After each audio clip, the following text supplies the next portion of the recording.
I'm Mike with Hunt, Fish, Shoot, and today we're going to be talking about the two most important types of reloads with a defensive handgun. The two that I'm going to be talking about today is going to be the emergency reload and the tactical reload. Both of them are the absolute most important because if your gun goes dry, you obviously got to get more bullets inside that gun so you can put more rounds down range. And then if you have a lull in the gunfight with that tactical reload, then you got to be able to reload your gun, and you don't want to necessarily, drop all those rounds on the ground or anything like that. So you want to stow them someplace and do that. So we'll demonstrate both of those today. We'll talk a little bit more about the importance of both of them and stress the overall importance of range time and practice. The first reload we're going to be talking about today is going to be the emergency reload, meaning you have expended all the rounds in your gun and magazine. Your gun is locked back to the rear, and you now need to hurry up and get more rounds back inside that gun and get rounds down range. So this is going to be done as quickly and efficiently as you possibly can. This is not like a tactical reload. It's not slow and methodical. It's hurry up, get rounds back in the gun, and get rounds down range. So let's demonstrate that first. We'll do that. Today we're loaded up with some Hornady XTP American handgunner ammunition, so let's give it a shot.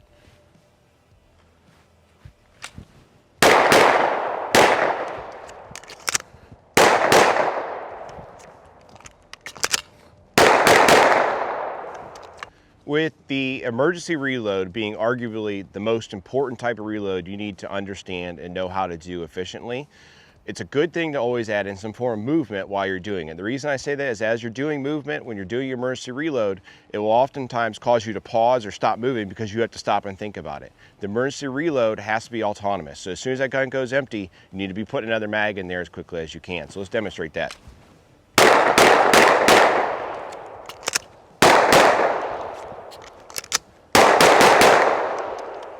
So as you've probably noticed is that you do see a little bit of a slowdown around the time that that reload comes. But the most important part is that I didn't stop. Okay, you notice that it didn't cause me to stop because it's autonomous. As soon as that gun goes empty, you notice it's gone empty, you're dropping your magazine, getting your next one, and getting that gun back up on target. So now we're completed with the emergency reload. Let's move into that tactical reload. With a tack reload, what you have with that is your gun is not empty. You've probably fired a couple of rounds, maybe in an officer-involved type shooting or duty role in that respect, or SWAT operations, whatever it might be, or self-defense in your home or something like that. Your gun is not empty, but you need to get more rounds back in the gun, so you're essentially going to top it off. So with that, when you go to reload, you're not going to drop the magazine. You're going to basically take the gun out, switch the magazine out, and then stow your other magazine somewhere on your body that you can easily retrieve it if need be. For myself, throughout my career and all the times I've ever practiced, it's always easy just to shove that thing in between your waistline and your belt, and it works pretty darn well that way. Don't shove it down in your pocket because you're not going to be able to get it out.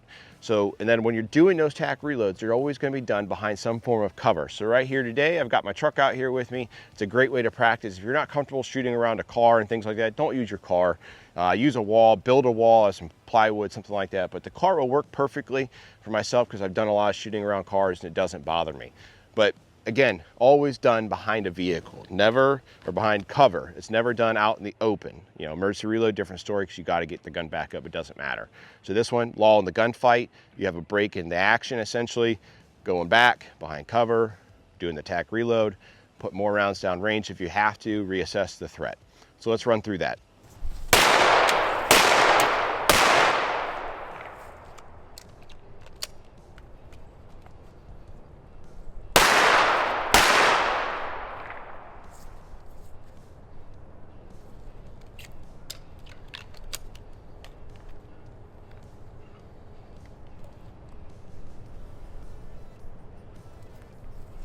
With the tack reload, as you saw, it's more of a methodical type operation. And really, when you do it, it's not so much of a reload. It's more like a mag switch or a mag change in that respect. So you're just taking a magazine out of the gun, stowing it on your person where you can retrieve it if you have to, topping your gun back off with a full magazine, and you're ready to get back in the fight again.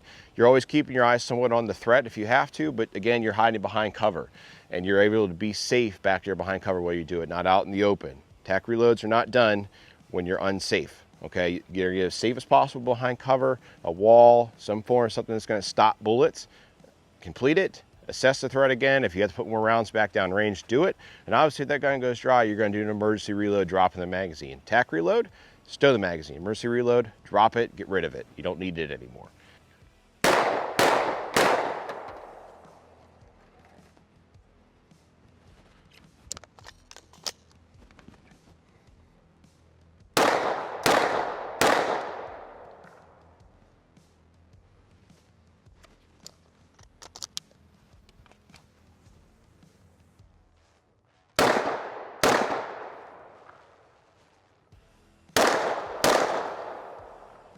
You'll probably see, obviously I got my magazines still stowed there in the belt line. It's very easy to still complete mag or reloads from this position. It's like practically taking them out of my pouches. Again, just stow them someplace that you can retrieve them easily if need be, because this is a tactical reload and you don't know that you might get more threats or something more around those lines. So what you saw today was you saw us complete the emergency reload, you saw us complete the tactical reload, and they are by far, in our opinion, the most important types of reloads when you're working with a defensive handgun. So practice, practice, and practice some more and put rounds down range and you will be better.